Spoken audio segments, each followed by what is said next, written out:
봄과 여름이 지나가고 말들이 살찌는 계절 가을이 돌아왔습니다. 이곳 영산강에도 가을바람이 가득한데요. 국가환경시료은행 연구원들이 무언가 채비를 하고 있습니다. 무엇을 하는 걸까요? 잠깐! 국가환경시료은행? 환경시료은행이란 무엇을 하는 곳일까요? 환경시료은행은 말 그대로 환경시료를 보관하고 분양하는 은행과 같은 역할을 하는 곳이라고 합니다.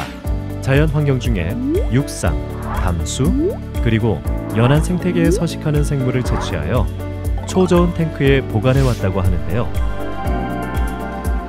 이렇게 다양한 환경에서 채취한 시료를 장기 보관하면 기후변화와 같은 환경 문제가 발생했을 때 과거 시료를 꺼내어 원인 분석이 가능하다는 것입니다. 그렇다면 이런 시료를 언제부터 채취했던 것일까요? 세계적으로는 1970년대 미국, 독일, 스웨덴 등 선진국에서부터 이런 환경 시료들을 초저온 저장하는 것을 시범 사업으로 시작했습니다. 우리나라는 독일 시료은행을 벤치마킹하여 시작했다고 하는데요. 독일은 해양, 육상, 담수 생태계 전체를 다 포괄하면서 1차 소비자, 그 다음에 이제 포식자들, 그래서 좀 촘촘히 돼 있어요, 생물종들이. 환경을 전반적으로 통합적으로 모니터링하는 게 좋은 체제다라고 판단을 한 거죠. 국립환경과학원 국가환경시료은행은 2009년에 설립되어 지금까지 시료들을 채취, 저장해 왔습니다. 육상 생태계에서는 솔잎, 잣나무잎, 신갈나무잎, 느티나무잎 4종과 집 비둘기 알을, 담수 생태계에서는 잉어와 말조개를, 연안 생태계에서는 괭이 갈매기 알과 홍합을 채취하여 10년이 지난 지금은 총 9생물종에 대해 27개 지점에서 총 4,600여 개 개체의 시료가 보관되어 있습니다. 그러면 다시 영산강으로 돌아가 볼까요?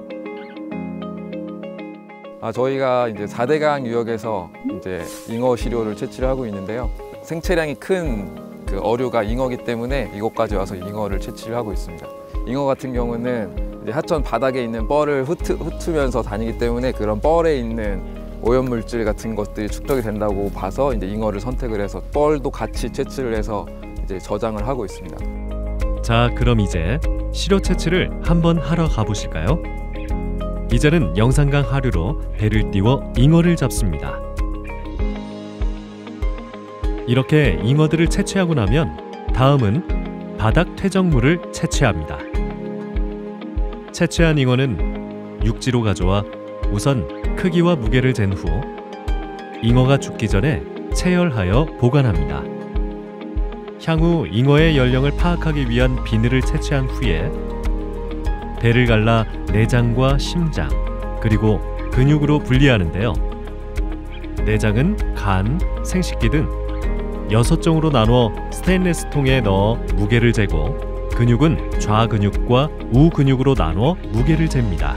그리고는 액체 질소가 담긴 휴대용 초저온 탱크에 시료가 담긴 통을 담아 저장합니다.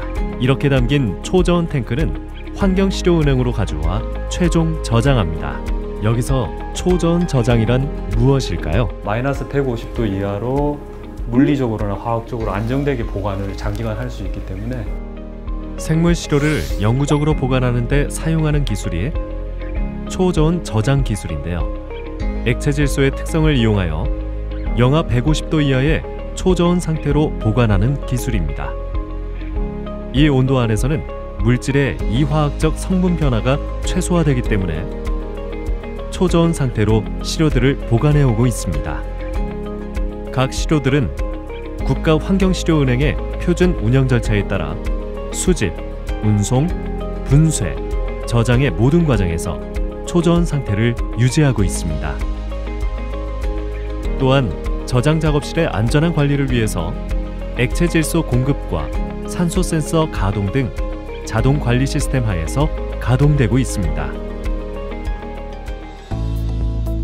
다음은 솔잎을 채취하러 가볼까요?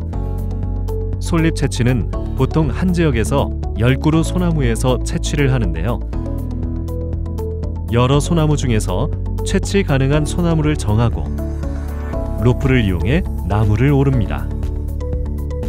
솔잎 채취가 쉬워 보이지만 직접 채취하는 것을 보니 쉽지만은 않아 보이네요. 나무에 오른 채취자는 가지를 잘라 내려 보냅니다. 밑에 있는 연구원은 그것을 받아 바로 분리에 들어가는데요. 저희 이제 채취한 소나무에서 이제 1년생, 2년생을 구분해서 이제 1년생 잎만 채취하려고 하고 있습니다. 이렇게 모아진 1년생 솔잎을 스테인레스 통에 가득 담아 시료 정보가 기록된 바코드를 붙이고 시료 은행에 가져온 후 초저온 탱크에 넣기 위한 작업을 준비합니다. 가져온 시료는 1차 조분쇄, 2차 미분쇄, 입도 분석, 속성 코드 제작, 바이알 보관, 탱크 입구의 순으로 작업을 합니다. 이러한 저장 기술을 통해 축적된 환경 시료들을 가지고 과거 환경질 특성과 변화를 미래 시점에서 규명할 수 있는데요. 이것은 결국 과거, 현재, 미래를 연결한 환경질 변화를 이해할 수 있는 기반이 됩니다. 이렇게 저장된 시료를 활용하여 다양한 연구를 수행할 수 있었고 그 결과 수많은 연구 보고서와 논문이 출판되었습니다.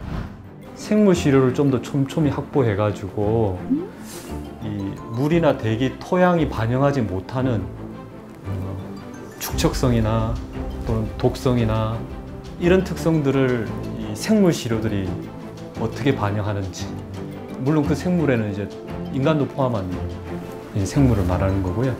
이 부분을 보는 게 앞으로의 방향으로 또 강화돼야 될 방향으로 보시면 됩니다. 이제 법적으로 좀 보장된 모니터링 측정망에 저희 시료은행이 이제 직접적으로 역할을 할 수 있는 그런 점을 좀 기대하면서 노력할 생각입니다. 이러한 노력을 통해 환경오염과 유해학 물질 등이 국민 건강 및 생태계에 미치는 영향 및 피해를 규명하여 국민의 삶이 좀 더 건강하게 보호 유지되도록 국립환경과학원 국가환경시료은행이 최선을 다하겠습니다. 건강하고 깨끗한 환경을 우리의 후손들에게 물려줄 의무. 국립환경과학원 환경시료은행이 그 역할에 앞장서겠습니다. 환경의 미래를 책임질 은행, 국가환경시료은행.